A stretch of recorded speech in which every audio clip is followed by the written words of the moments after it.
好，我们讲到昨天这场选举，其实，在选前很多人都已经对他讲说啊，你可能这次不会太乐观，没想到还真不乐观。这一回呢，日本的参议院选举，执政联盟确定没过半。好，原本呢，大家想说你只要过50就可以了，但问题是呢，这一次他们总共是获得了75席，所以没有过半。那这也是从1955年以来，日本这个悠久的执政党呢，现在呢第一次没有取得在立法机构里面没有获得多数席位的情况之下，要再执政。好，所以石破茂这个时候很多人来逼宫了，但是他第一时间发出的声明是讲什么？是讲说呢，我们现在第一大党对国家还是有责任，言则之意。就是没有要下台的意思啊。虽然现在你也看到旁边的人在蠢蠢欲动，那你会问，到底为什么这一次他的支持率已经到20.8%，然后会选成这样？民生议题，因为呢，大家米买不到，米价格也一直在往上飙。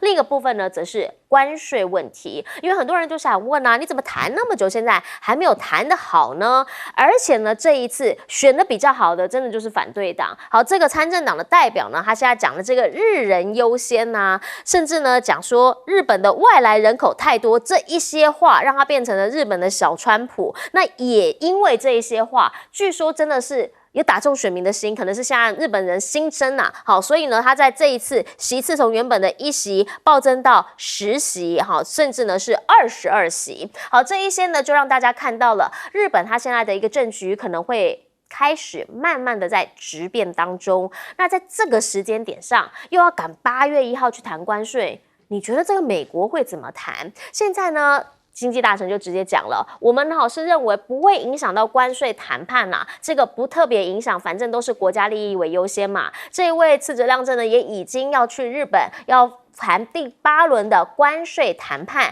但是专家就直接告诉你了，你现在看起来就是已经吞败了，然后呢，你又要留任，你国内的这一些支持度又不够，所以你有没有可能美国就干脆跟你谈？这个是变数哦。那如果你现在跟以前一样这么样的硬，陷入僵局的话，你觉得后续美国会不会在这个时候看你弱势，然后甚至给你压头呢？这个东西大家就要看后续怎么样来变化。另一个呢，则是8月1号之前，欧盟也说他们要再继续谈，现在有可能会对美国启动反胁迫工具吗？这个星期呢，他们要召开一个紧急会议了，必须要好好的来讨论。因为知情人士讲说，上个星期在华盛顿这边的美欧谈判并没有具体的进展，反正就是大家还在各执己见。但不管你要不要来谈，你现在怎么谈？他们的商务部长卢特尼克已经讲了，8月1号我就是正式开征，我不会再延期了。那最后有可能会害到谁呢？其实有关于这个新的关税。重税压境，欧洲这边的港口呢说已经变成了大型的停车场了。最主要的原因呢，就是因为比利时这个叫做安特卫普布鲁日港，它现在所有的车啊、货车或者是车辆在这边都是闲置当中的。原因是因为大家都还在看后续的关税会怎么样。现在的关税要是这么高的话，那之后会不会真的造成全球的经济连环效应？回过头就想请教一下亮哥。当然啦，现在呢选举的左右因素很多，但是日本确实就是1955年以来第一次执政党他没有办法在立法机构当中获得多位席次。没有了，1993那次就没过半了。你不要高估其他的党可以联合成一个政权呐。那个历来自民党都是要结合公民党才能够执政嘛。是。1993那一次就是7党1派竟然联合起来，所以自民党下台啊。我不认为其他都可以联合啊，没有那么容易啊。因为比如说参政党极右，极右翼他本来就有1席，那这次选了14席，对，这个不太可能跟左翼的人可以合作了，这难以想象了。我跟你讲，他的主张其实也不是那种空洞的什么日本人优先啊，日本外来人口。我跟你讲，他的主张是很具体的啦。他反对外国对日本内政的影响。他是同时反美也反中哦。那主张回复日本的爱国教育然后批评联合国啦，反对新冠疫苗啦然后主张要有正规军队，主张日本要拥有核武了。很冲，很冲啊！那你说这样的主张能够跟左翼合作，不太可能啊。所以目前主要大家关注的倒不是自民党会不会下台，而是石破茂会不会下台啊？那现在的问题就在于，因为也没有很强的对手，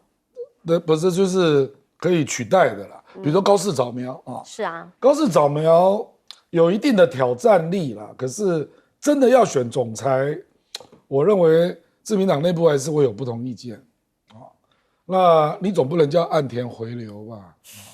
那另外一个是麻生，麻生已经80几岁了，所以石破茂现在就是很麻烦，就是日本自民党知道他如果不下台，你要重整自民党有一个新的动能啊，难度非常高啊。那你这个党就等于是瘫在那里啊。可是你刚刚讲的也对了，就是日本人对于你连稻米缺货也不能处理，然后美国关税搞到这样，可是我跟你讲啊，你这个选完的结果是10几个政党都有席次，我不知道这样要如何统筹，然后跟美国，因为美国谈的都是很尖锐的问题了，你一定要有共识啊，不然怎么谈？那你敢用美债当筹码吗？你敢跟美国汽车关税25%干到底吗？这个坦白讲，我觉得这个败选啊，可能让他可以说我们再慢一点，好不好？最多是这样，就是说，韩国先谈，欧洲先谈，你可以让我缓一缓吧，我要整顿一下国内的力量啊。我觉得恐怕欧洲会先谈了 ，OK， 就欧盟，那欧盟也是乱成一团啦，讲白了，因为里面有冯德莱恩啊，那里面也有欧洲议会的鹰派啊，那主张差别很大啊。可是倒是昨天啊，因为昨天美国有一家律师事务所就公布了，他说如果台湾8月1号之前没有谈出一个结果，我们郑丽君还要再去第4次啊，那就是4月2号的32%。我这句话听得很严峻啊。你今天有一个报告，所以我觉得，郑丽君这次去美国就是下最后通牒了。你如果再不答应，就是32%。我觉得我的整个感觉就是这样。好，不过在今天呢，其实刚刚稍早经济部啦，包括我们的这个行政院这边都已经出来讲了，说没有收到通知，本周会有新一轮的磋商啊。晚上就讲说这些大家不要紧张没有事的，没有事的。但是回过头想请教一下介大使，因为大家为什么会这么在意？不是只有我们因为日本他们也是非常的在意啊，所以这一次才会有这样子的一个结论嘛。其实这次日本这个选举有3大议题啊，第一个就是这个所谓的日本的物价的问题，因为过去几个月日本的米价这个非常不寻常的涨了，大概涨了50%，这个对日本社会很大的冲击。那还有其他的东西啊，现在日本的钱越来越小，买不到什么东西，这是选民最关切的。那第二个就变成就是说，他很关切的就是外国人的问题。这次正式把这些外国人的问题啊放到他们选举的政纲里面，很多都是有关外国人的，包括外国人在日本的就业自产啊，还有这个外国人在日本的犯罪行为啊，这些都拿出来讨论。那还有这个另外就是这个事实上的话，就是所谓的关税的谈判问题。我认为这个3点前2点的话，事实上的话，对执政的自民党都是不利的，它失分的。可是对美的经贸谈判部分，其实这个石破茂的政府事实上得到日本社会的应该是比较充分的肯定，因为他在积极的捍卫日本的利益。这个对于日本来讲的话是蛮重要的。那也是像他这样子的背景的领袖啊，才做得出来的。要换了其他比较亲美、对美软弱的这些日本的这些政客来讲的话，可能不会像石破茂这样子的坚持日本的立场到今天这个程度啊。那台湾事实上的话，我觉得话基本上的话，我不知道我们社会为什么会有一些乐观的期待，因为我们事实上跟日本、韩国比的话，我们去年从美国的获得的贸易顺差还多于日本、韩国嘞。那所以呢，就是说，在这个情况之下，美国一定要借这次谈判，把我们过去赚的这些钱啊，保证未来不会再赚那么多。甚至你以前赚的还要吐出来。这是美国人的谈判的一个基本的出发点。所以我觉得这个到现在没有宣布台湾的这个到底是给多少趴，因为第2轮的已经都宣布了，我觉得对台湾是很不好的一个兆头啦啊，兆头。而且到8月1号很快就要怎么样，就要怎么讲呢？就会真相大白。不过这个过程中，我觉得我们现在主谈的这个政府，基本上对我们的社会是三缄其口。不要说对社会了，我们立法院照法律规定的话，他应该到立法院去报告，跟立法委员啊、各党派的人啊，把谈判的这个要点要讲出来。你像日本，为什么他们有这么多消息？就是你看石破茂在他的国会里面，他都没有太多的什么隐藏，因为他这个东西要有国内的共识，就在谈判过程中要不断的跟不同的党派来协商。结果民进党完全黑箱作业，那到底是在保障谁的利益啊？这个东西的话，因为谈判的话都是有一些人利益要会损失比另外一些人大，那结果这个情况之下全部黑箱作业，我就觉得这个是非常不好的征兆了啊。那可以让这个谈判人一手遮天，他到底是保障谁的利益牺牲谁的利益，这个都是我们必须要了解。不过我觉得日本的问题就变成，它其实这是日本在不断的失落20年、30年、40年以后社会的改变一定会带动它的政治结构的改变。所以你看现在小党林立，这些靠门阀、派阀姻亲结亲的这种封建式的一种日本的传统政党在日本的社会里面被接受的程度越来越低，所以他的席次越来越低。我想也不是这个石破茂一个人能够挽救的，而是这个日本的自民党所代表的传统的日本封建式的民主这个政治结构已经不受到日本老百姓的这个支持了。是，来请教老师。日本的政治可能要乱一阵子了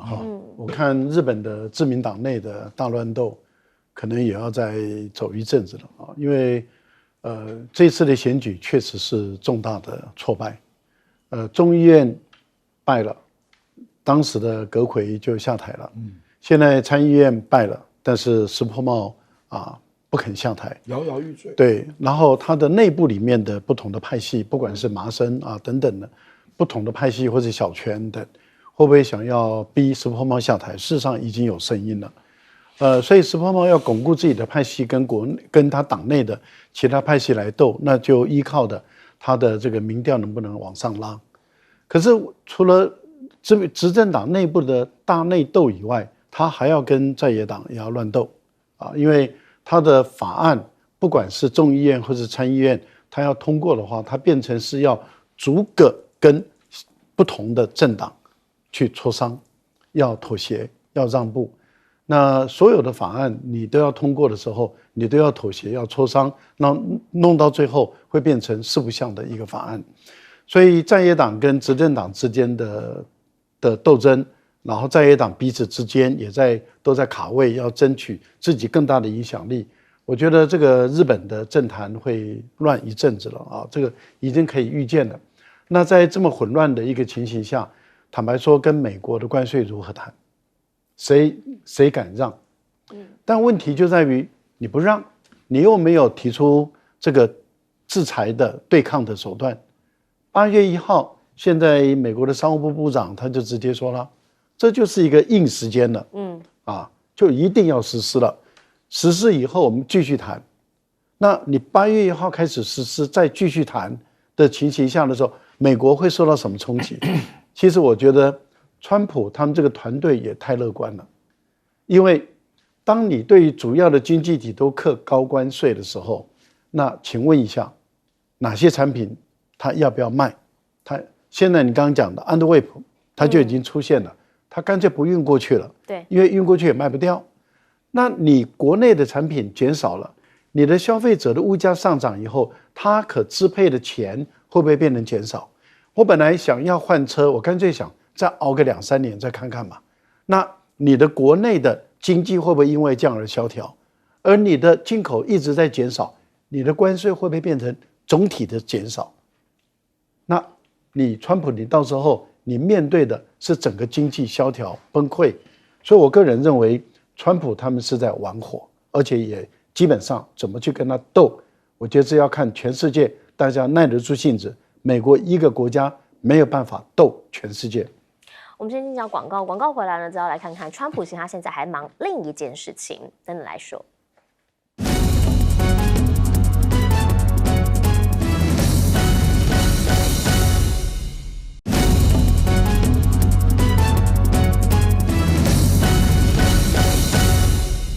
好，川普现在在忙什么？川普现在可能真的很想说，有机会的话，我们是不是去中国看一看？好，原因是因为呢，现在他到底有没有会晤习近平？传出了 APEC 前或者是访中前要重启美中的关税对话，而地点呢，有可能会是选择，比如说 APEC 在南韩嘛，那也许在南韩这边场边会，这是一个可能性哦。毕竟每一次像这种大拜拜的场合，场边会很多时候都是非常非常吸睛，而且很有可能成型的。但是呢，他们的副发言人现在是什么？又再次的在批评对岸了。还讲中国呢，他们是怎么说的？说造成经济胁迫啦、操控啦，还有依赖，必须要审慎的做出决策。同时呢，呼吁大家把美国视为另一个经济伙伴选项。不，大家也曾经这样过，但是现在这个关税真的也搞大家不知道怎么办。但是眼看呢，美中之间要继续谈，那可以想见，美国最想谈的其实是稀土，原因是因为中国6月对美稀土的磁铁出口暴增了660%，也就是6倍之多啦。那所以现在呢，有没有可能再继续谈下去，可以让整个稀土贸易回暖？这可能是美方这边最在意的一件事情。毕竟呢，现在 H20放出去了，所以呢，大家一直在希望能够思考分析到底川普政府他们前后差距是什么。结果纽时告诉大家，因为川普想要访中啦，所以那一些鹰派的人现在通通都被冷冻起来了，耳朵旁边已经听不太到这样子的一个声音了吗？对于黄仁勋来讲， H20能够卖到中国当然是好啊，原因是因为他说中国是辉达独一无二的市场，甚至还说中国 AI 没有辉达也能够进步。来听他怎么说。China operates one of the world's largest supply chains. Scale, complexity, diversity is unquestionably one of the world's great miracles. China is a singular, unique market. America, it won't manufacture everything by itself, and it's not sensible to manufacturing everything by itself, and nor is it necessary to. 好，对于这个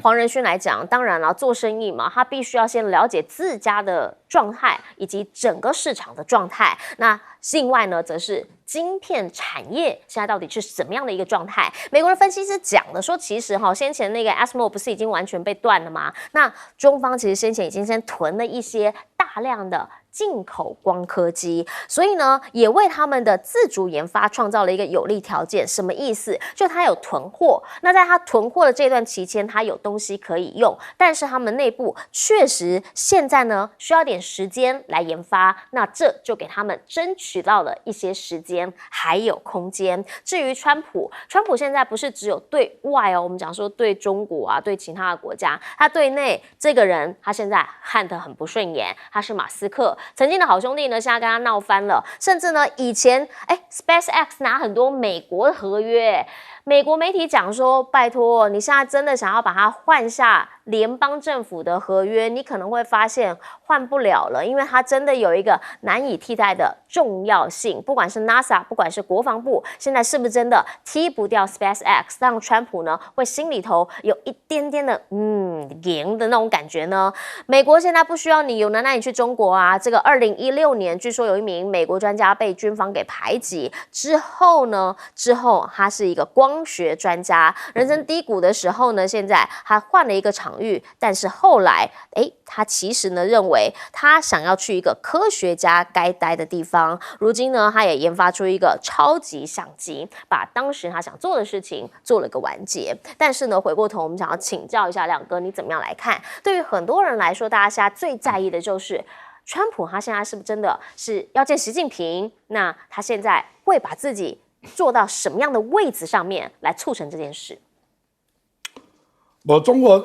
川普本来就说美中贸易战已经谈完了啦，现在是在谈进一步的细节。在川普的心里面，就是英国跟中国已经谈了，已经谈出框架了。哦，那其他主要的国家都还没有框架，所以中美的贸易本来就是谈得比较顺的啊。那接下来比如说芬太尼的处理，那鲁特尼克8月就要去了嘛。对。那如果有进展，还要再删掉20%，对不对？那就只剩下10+25嘛。对，就只剩下35%啊。那我觉得有一些东西也不要太吹啦。什么中国6月对美稀土磁铁暴增660%，我跟你讲实际是多少啦？353吨。那中国大陆出口到全世界，同样是6月多少？3188吨。所以大概就是1/9不到了。那你用660%来算，那我也可以这样讲啊。5月暴减90%，所以只剩下10，那10再加上66，6倍多嘛，那就是回到66。那还是比原来要少很多，还是少。对啊，所以我觉得，而且你要知道，它只有出口永磁材料。对。那这个主要是汽车嘛，风电。就是发动机的部分，可是对不起啊，可以增加熔点的，可以那个没有开放哦，那个就是军工要的，军工需要的，对，就是熔点啊，比如说重型的稀土，铵啊、铝啦，那个就是不是永磁的啊，所以我觉得中国大陆很聪明啊，知道你只给我开放一个 H20，我就这样要开放给你哦。事实上，我后来去了解一下 H20。实际上也不是什么高阶晶片啊，它跟 H100差多远啊？它的算力大概只有 H100的1/12，其实差很远啊。我们如果用那个，我们说那个兆元浮点的那个算力啊，那 H20大概那个我知道那个 H100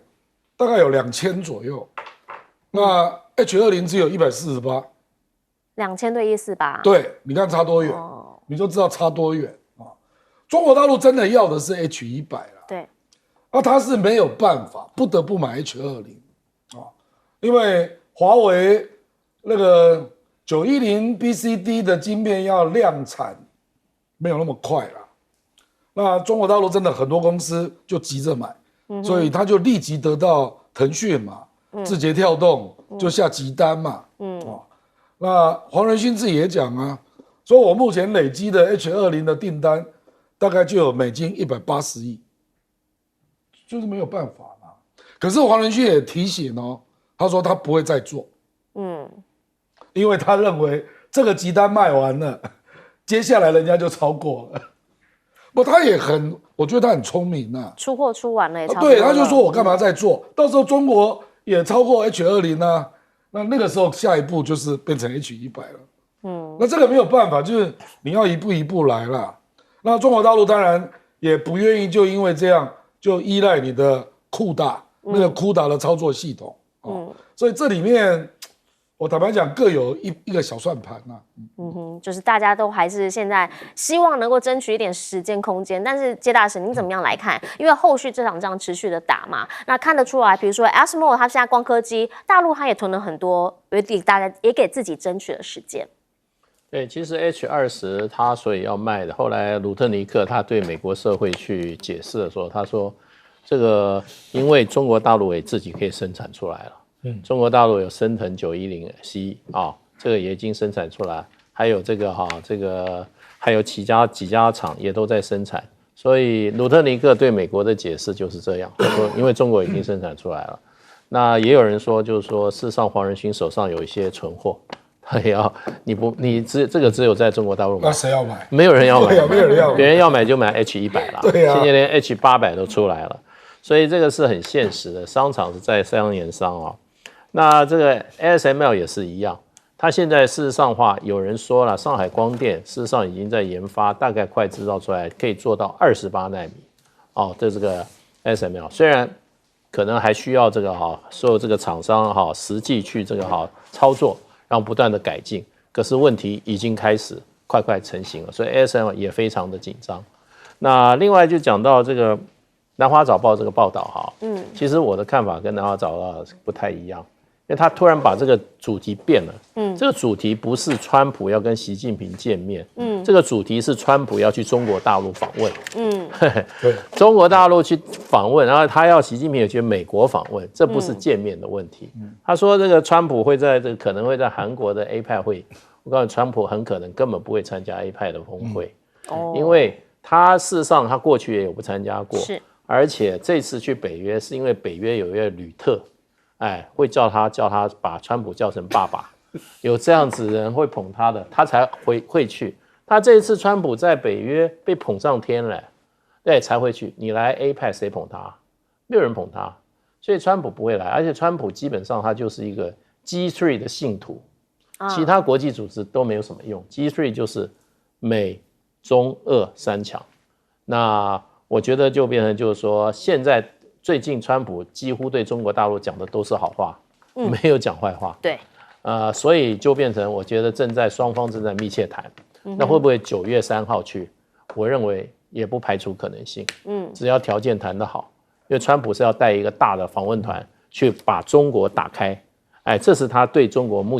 大陆目前最大的政策核心是这个。所以我觉得那个南华早报这个有一点失焦了啦，这个报道。是，来请教老师。对，川普是很想去北京访问的不是说只是在一个国际场合跟这个习近平的一个场边会晤但是也不能排除大陆并没有这么一个强烈的意愿。如果在双方的领导人或者是两国之间的氛围还没有到很成熟的时候，他也可能不急于说要接待你到中国来访问。但是问题就在于，川普跟习近平通电话的时候，就是川普打电话给习近平，习近平接电话的时候，习近平有特别邀请川普到北京去访问，川普很开心就答应了。然后他也邀请这个习近平到美国来访问，习近平也答应了。那换言之，也就是说双方已经是直接的都已经邀请对方了。可是现在的氛围是不是好到可以开始成型了？前段时间先是日经亚洲接着是共同社，共同社也不是很小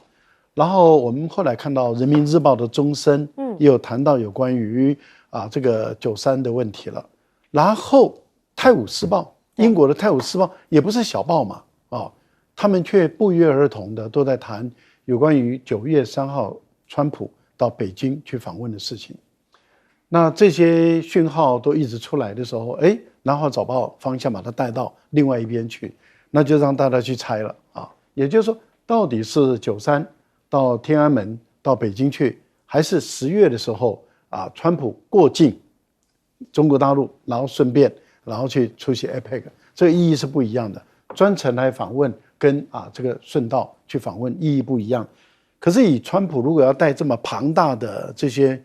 这个经贸团的话，那一定是要专程访问的，而不是过境访问我想这个部分大家都在看外交角力。那美国的国务院呢？美国国务院到底是扮演要乐于促成这个事，还是要想方设法暗中破坏？卢比奥的个性一定是要想方设法破坏，可是对川普他的老板的意思是要去，而且很希望是大规模的去，所以才会有所谓的国务院已经在征询这些美国的大商社，他们的意见，然后还有财政部也都在问了，商务部也都在问了。那这个怎么会一个美国的国务院的副国务卿突然间又开始在说中国的坏话呢？可是问题是大家会觉得很奇怪的地方是在于，你现在美国在做什么事？台湾很有可能会被课32%的税嘛，有可能嘛？欧盟可能是30%嘛，日本25%。那你这个课税对全世界各国都课税是什么意思？是经济胁迫是关税胁迫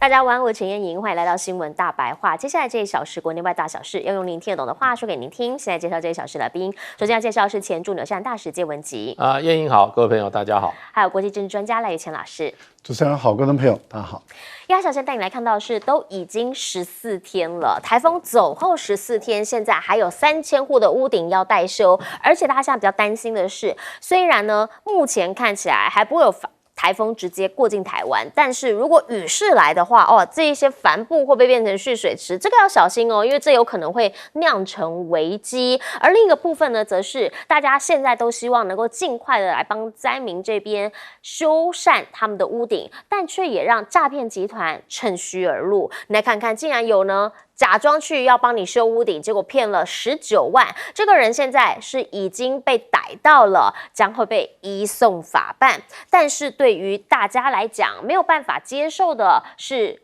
政府呢？政府现在在做什么？好，蒋万安昨天就讲到说，民进党现在是为了大罢免已经疯啦。台南呢，这是你们自己的选民哎，台南灾情惨重，总统赖清德却很冷血，要大家都自己想办法。这个老市长讲出这样的话，其实呢，让大家做父母官的很难能够理解。另一个是前内政部长李鸿源则直接讲了，说南部的绿粉啊，是不是要清醒一下？大罢免台湾赌不起啊！因为呢，现在政府的这一些作为，大家现在发现了，他自己的这一些老的这些县民啊，老的市民们出了问题，竟然呢，他还是只推大罢免，没有想到人家3餐不继，甚至馆长呢，现在则直接说，其实啦，对他来讲，他觉得这个健身房他还可以收掉，但是呢，民进党他一定要把它给拿下。其实，在汉光演习期间，很多人问为什么国军没有办法进到民房里面帮忙清运，有人给了这样子一个回复，会不会是因为那个时候呢，台风来的时候正好在汉光演习，所以才没有量能？结果现在也被发现了，当时呢汉光演习这个赖清德试导 M1A2T 射击的时候呢，竟然这个办公室主任，也就是这一位陈义霖，在旁边呢说是晃来晃去，网络上呢就出现了这么一段影片爆料，特别提到了说他呢在旁边先叉腰，然后呢就这个摸摸鼻子，然后总统在讲话，他在看手机，总统在讲话的时候他已经先离场了，所以呢大家就在问，这个是怎样？是在玩扮家家酒吗？甚或有人去质疑他穿军服的问题。好，现在呢，总统府的回应叫做这没有违法问题，甚至呢还直接炮轰这些质疑的人是应该要抛弃封建的思维，说呢只要针对女性就会提出这样的疑虑，你就必须要抛开封建思维啊！国家大难当前的时候，男女都要保家卫国啊！但其实我们要问的是，确实啦，他如果没挂军阶的话，那不违法。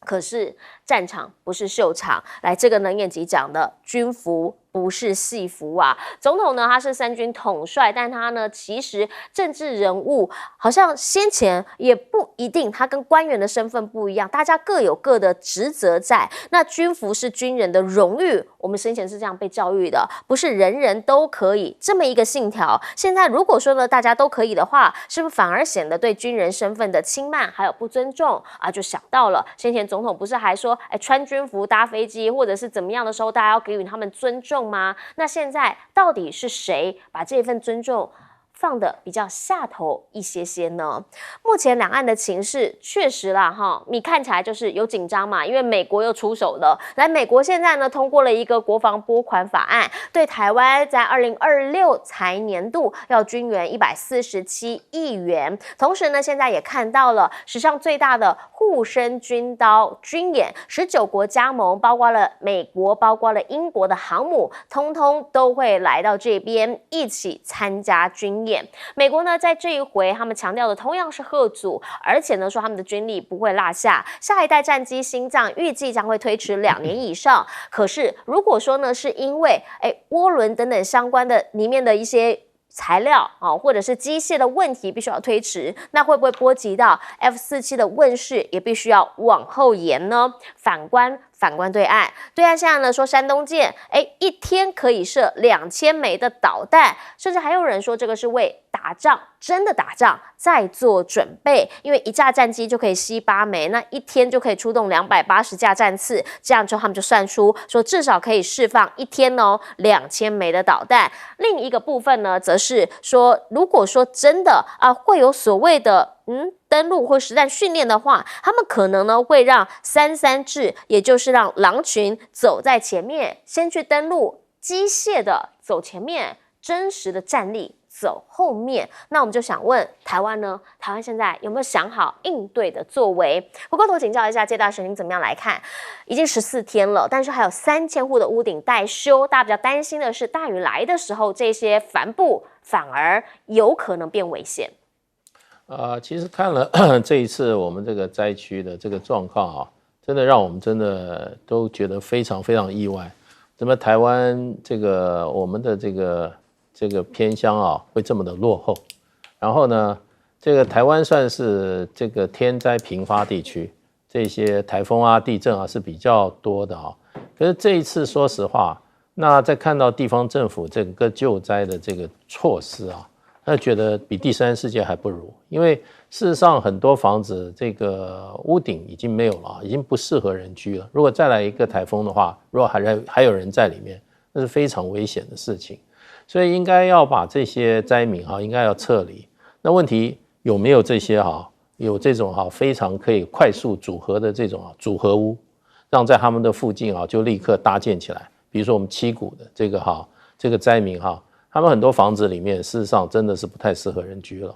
那万一再有一个地震或者再一个台风的话，那可能这个受损的情形甚至这个人受到威胁可能更大。所以在任何国家地区来讲的话，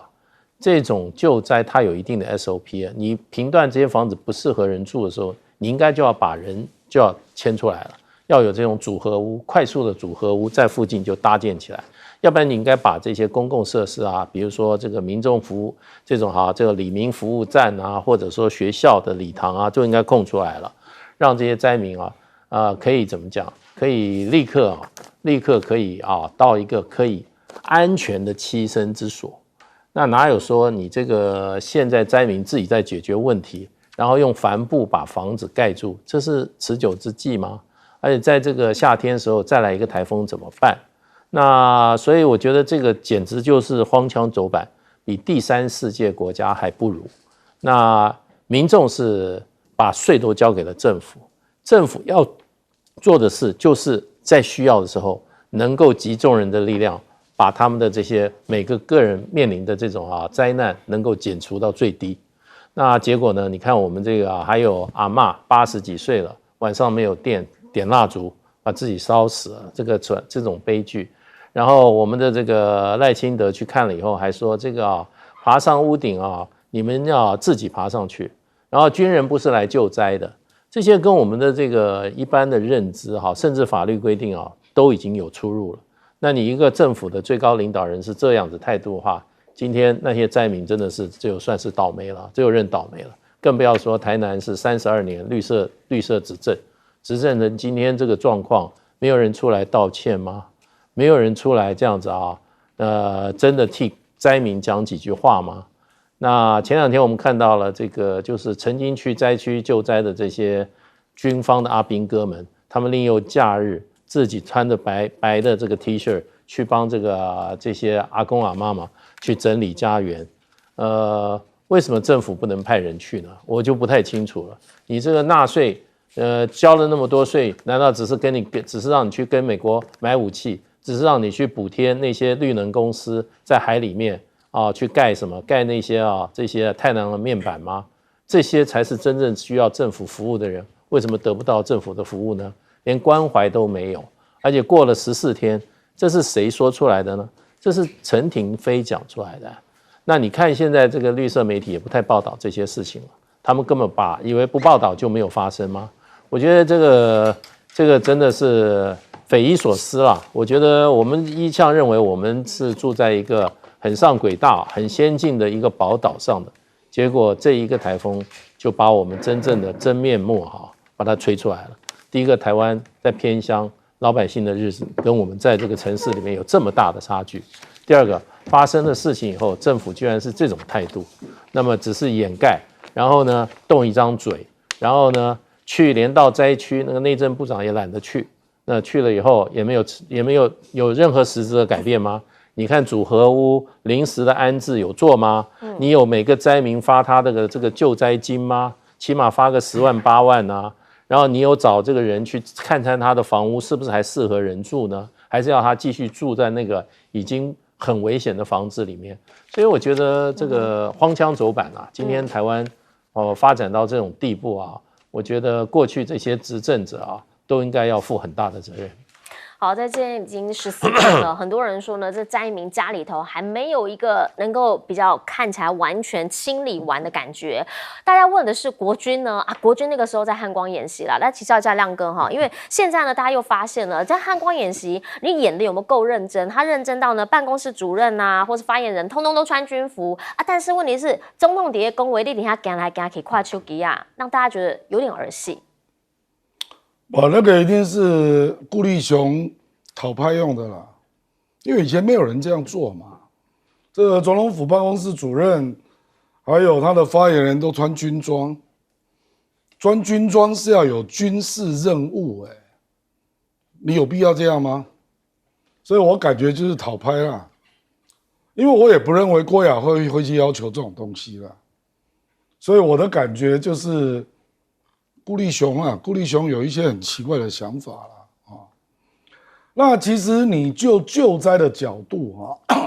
我们就用风灾来比风灾啦。像这么大型的，比如说88风灾，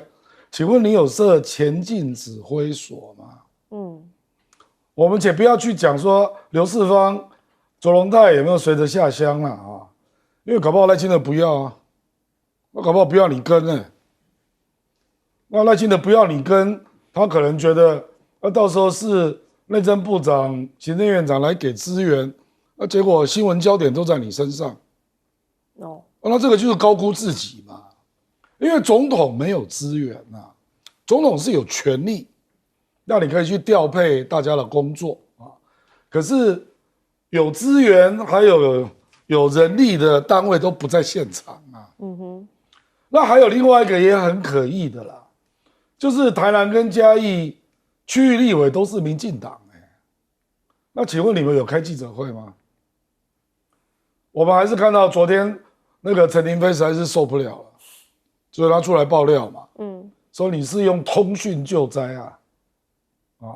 因为他到了现场就发现很多人要什么都没有什么，然后甚至屋顶那个帆布还是林俊宪的看板结果你现在去空拍看到林俊宪在选市长你看有多离谱就你帆布你会调不到资源，你去想一想我们那个新冠肺炎的时候，政府也是可以去调集快筛各种口罩政府怎么会没有这种作用你会调不到帆布，调不到施工人员。你刚刚讲汉光演习那个是过度推论汉光演习真正参与的国军2.2万人，后备5.2万人，我们国军有18万替代役绝对跟汉光演习无关，所以你没看到后来刘世芳调了替代役1350人下去救灾，所以国军绝对有足够的人力。你就是没有想到那赖清德怎么一下变那么笨？我事实上讲过很多次了，就是心不在焉嘛，不然我难以想象赖清德会没有想到替代役了。我认为就是心不在焉，他都在想到罢免。来请教一下赖老师。川普眼中台湾很有钱钱多得不得了，有几千亿美元的外汇而且是美国政府公债排名最前面的10名之一。这么有钱，可是问题就在于台湾现在怎么会一个台风，那么让台湾所有的全国际也都看到，原来台湾的这些生活在底层的民众，他们的屋顶一个台风就可以掀走了，而且一掀就掀上千个的屋顶，这代表什么？台湾的贫富差距是越来越大了，都不讲话了。过去蒋经国在的时候，一直在追求台湾的贫富差距要拉到4倍左右，就是最有钱人的25%跟最穷的25%，最好是差距不要超过4倍。所以一直在追求富起来了以后要平均，要均富。然后因此他更看重的就是偏乡地区的人的生活怎么样，然后农民的生活怎么样，劳工朋友、工人朋友他们的生活怎么样。我记得民进党在野的时候，也都是在嘴巴讲，好像很关心他们。可是你看他执政到现在，蔡英文8年了，然后现在赖清德也上来了，结果我们的劳工朋友生活最苦，农民生活最苦，我们的偏乡地区生活最苦，连台南市它是直辖市，随便一吹就是上百个、上千个屋顶都先走了，然后到现在已经2个礼拜还没有帮他们修好。这代表什么？这代表台湾真的是除了蒋经国过世以后，这些政客没有人在乎我们底层人民，最底层的人民他们的生活的痛苦。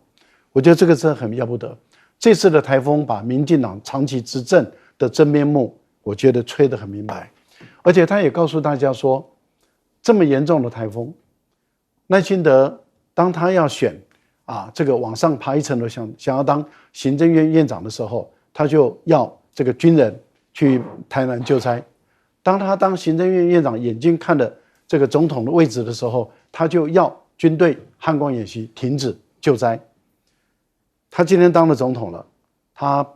不在乎台湾的灾民，他只在乎美国人怎么看我的汉光演习。那也就是美国人比台湾的灾民更重要，所以美国人摆在第一位，台湾的灾民摆在最后一位，才造成今天的结果嘛。不然没有那么难。